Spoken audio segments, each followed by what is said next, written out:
자연은 언제나 완벽하게 밸런스를 맞추기 때문에 제 주변에는 진짜 착한 사람들이 많습니다. 남몰래 10년도 넘게 주말마다 봉사를 가는 친구도 있고, 또는 주인 잃은 반려견이나 고양이를 구해다가 치료해주고 또 새로운 집을 찾아주다가 너무 늙었거나 또는 장애가 있거나 몸 상태가 너무 나빠서 아무도 데려가지 않으면 절대 다시 어디 보내지 않고 자기가 직접 입양해서 집에서 기르는 사람이 있는데, 그래서 지금 그 집에는 개와 고양이가 5마리나 있습니다. 그런데 그 집에는 이미 어린 애들이 2이나 있고 남편까지 더하면 애가 3이나 있는 집이라 그렇게 9식구가 살기에 집이 꽉 찹니다. 한 가지 희한한 점은 처음에는 반대하던 그 집 남편도, 그리고 특히 그 집 아이들이 그 동물들을 싫어하기는커녕 오히려 엄마보다 더 좋아하고, 또 그래서 아이들 인성 교육에도 엄청 도움이 되는 것 같다고 이야기하곤 합니다. 이 외에도 일상에서 크고 작은 선행을 마치 삶의 일부처럼 하는 사람들이 적지 않게 있는데, 이건 비단 제 주변인들 이야기만은 아니라고 생각합니다. 우리나라 사람들을 구별짓는 가장 커다란 특징들 중, 물론 시도 때도 없이 늘 엄청 많이 먹는 것과 술을 밥처럼 먹는 것, 천사처럼 굴다가도 순간 욱하면서 완전 급발진하는 아수라백작 증후군 같은 것들도 있지만, 그 중에는 남을 돕고 싶어하는 정,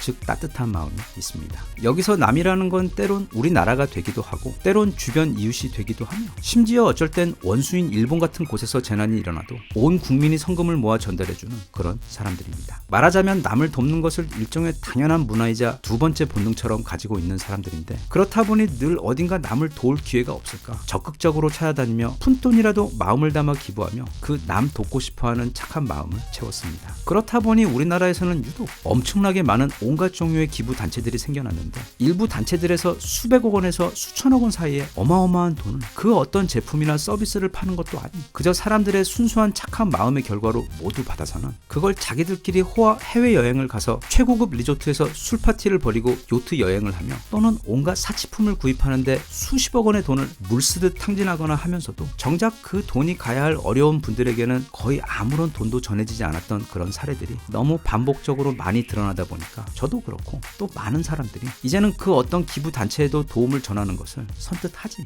못하고 있습니다. 절대로 요즘 사람들이 차가워지거나 냉소해져서 그런 게 아닙니다. 앞서 소개한 그런 양심 없고 나쁜 사람들이 우리 사회 그리고 사람들 사이의 신뢰를 파괴해버렸기 때문에 안타깝게 벌어진 사회 현상입니다. 예전 어떤 탐사보도 프로그램에서 보도한 내용에 따르면 대략 160억 원이 넘는 돈이 모였는데, 그중 자기들 소비요, 소위 활동비, 그리고 사치에 모두 탕진하고 실제로 어려운 노인들과 결식 아동들에게 전달된 돈은 불과 600여만 원 뿐이었다는 충격적인 방송도 있었는데, 게다가 이 기부단체는 그 업계에서 매우 작은 단체 중 하나였고, 여기서 따로 언급은 하지 않겠지만 이름만 대면 누구나 다 아는 아주 오랫동안 들어왔던 거의 모든 대형 기부 단체들에 대해서도 유사한 의혹과 문제가 반복해서 제기되어 오고 있는 상태입니다. 세상이 이렇다 보니 그래서 사람들이 기부를 멈추었느냐 하면 그건 절대 아닙니다. 우리 주변을 보면 영상 초반에 소개한 제 친구들과 지인들처럼 자기가 할 수 있는 그 형편만큼 또 자기가 닿을 수 있는 사람들에게는 지금도 아낌없이 따뜻한 마음을 전하는 사람들이, 우리가 그런 모습을 또는 그런 소식을 일일이 다 보고 들을 수 없어서 그렇지 우리 주변에는 정말 셀 수도 없이 많습니다. 그런 좋은 예가 한 분 있어 소개를 해볼까 합니다. 어느 낙후된 동네에서 작은 샌드위치 가게를 하시는 할머니신데, 어느 날 아직 초등학교도 들어가지 못할 정도로 어린 유치원생 정도로 보이는 어린아이가 가게를 혼자 찾아왔습니다. 그러고는 쭈뼛쭈뼛 있다가 주머니에서 웬 구겨진 종이 한 장을 꺼내더니 할머니께 전하면서 샌드위치가 먹고 싶다고 말했습니다. 아이가 할머니께 건넨 종이는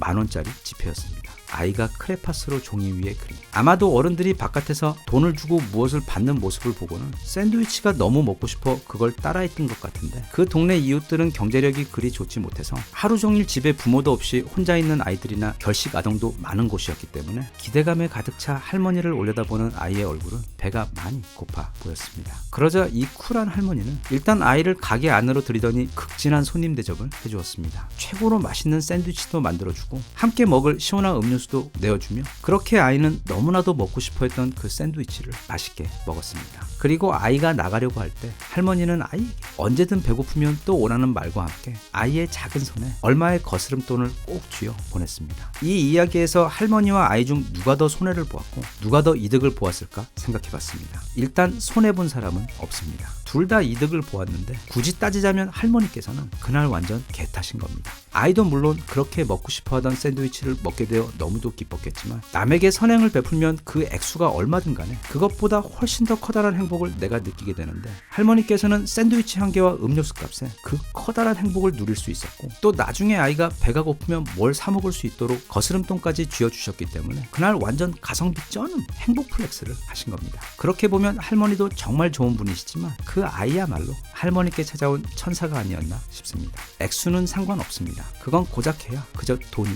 뿐입니다. 중요한 건 마음입니다. 상대를 돕고 싶어하는, 또는 상대가 그만 힘들었으면 하는, 그래서 상대가 조금 더 편안하고 행복했으면 하는 그 마음이 담겨 있다면 단돈 1,000원도 재벌이 가진 수천억 원의 돈보다 더 가치 있게 쓰일 수가 있습니다. 여러모로 세상도 어지럽고 또 진짜 마음에 안 드는 부분도 있고 어째점점 생활도 더 팍팍해지는 것 같기도 하지만, 그럴수록 우리 주변을 더 살펴보면 그런 천사 아이가 우리 삶 주변 어딘가에서 변장한 채 우리의 손길을 기다리는 모습을 발견할 수 있을지도 모르기 때문에, 아니 일단 그렇게 마음을 먹으면 너무도 쉽게 또 너무도 많이 보일 수도 있기 때문에 우리들 각자의 일상에서 그 숨겨진 귀한 행복들을 줍줍 할 줄 아는 쿨하고 행복한 사람들이 되었으면 좋겠습니다. 대한민국 만세. 감사합니다.